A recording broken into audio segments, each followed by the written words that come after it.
નમસ્કાર, પાવરબાય steel India સાથે હું હર્ષ જીતેન્દ્ર. કૃષિ જાગરણમાં આપનું સ્વાગત છે. સમાચાર જોતા પહેલા એક નજર આજની હેડલાઇન્સ પર.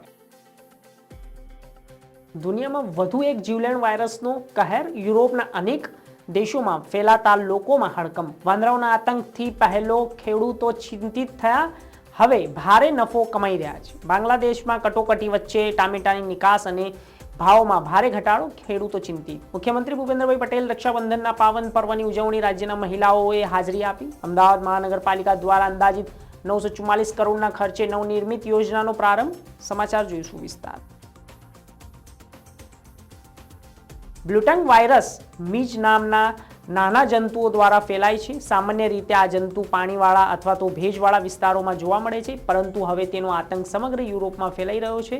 જ્યારે કોરોના વાયરસ ફેલાયો ત્યારે તેણે સમગ્ર વિશ્વને ઘૂંટણીએ લાવી દીધું હતું. ત્યારથી લોકો કોઈ પણ પ્રકારના વાયરસથી ડરે છે. બ્લુટંગ વાયરસ પણ એક એવો વાયરસ છે જેનાથી લોકો ડરે છે. ખાસ કરીને યુરોપના લોકો આ વાયરસને નવો સ્ટ્રોન જર્મની સહિત સમગ્ર યુરોપમાં ઝડપથી ફેલાઈ રહ્યો છે. ડોક્ટરનું કહેવું છે કે આ વાયરસ કોઈ પણ જીવને જોખમમાં મૂકી શકે છે, તો તેના પર કાબુ મેળવવો ખૂબ જ મુશ્કેલ છે. પાંદડાના જૂથો પાકને ઘણું નુકસાન કરે છે. જ્યારે એ જ ખેડૂતો ભાગી જાય છે અને ત્યારે હુમલાખોરો બની જાય છે. તો આવી સ્થિતિમાં ખેડૂતોને હંમેશા પોતાના પાકની સુરક્ષાને લઈને ચિંતિત રહ્યા છે. તો અગાઉથી જમ્મુ કાશ્મીરના જ્યારે અંદર ખેડૂતો આવી સ્થિતિનો સામનો કરી રહ્યા છે, તો ત્યારે હવે કાશ્મીરના રામબન જિલ્લામાં વધુને વધુ મહિલાઓએ ફૂલોની ખેતી અને તેમને આજીવિકા તરીકે અપનાવી છે. તો હવે આત્મનિર્ભર બનવા માટે તેમના ખેતરોમાં મેરીગોલ્ડ ફૂલોને ઉગાડવાનું પણ હવે પસંદ કરી રહ્યા છે.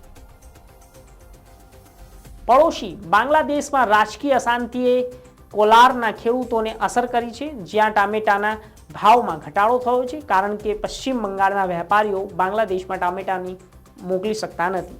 તે જાણીતું છે. તો હવે કોલારના બેંગલુરુથી 90 કિમી દૂર આવેલું છે.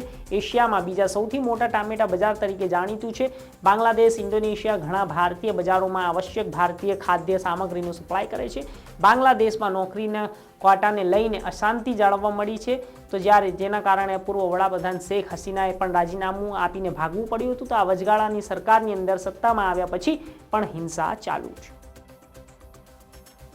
મુખ્યમંત્રી ભૂપેન્દ્રભાઈ પટેલે મહિલા ધારાસભ્યશ્રીઓ સાથે સહિત વિવિધ વર્ગ અને વિવિધ વિસ્તારમાંથી મોટી સંખ્યામાં ગાંધીનગર પધારેલા બહેનો સાથે ઉજવણી કરી હતી. આ અવસરે અમદાવાદની સાધના વિનય મંદિરની અંદર શાળાના બાળકોને શ્રીમદ ભગવદ્ ગીતાના શ્લોક લખેલી 140 ફ્રૂટની વિશાળ રાખડીઓ મુખ્યમંત્રીને અર્પણ કરી હતી.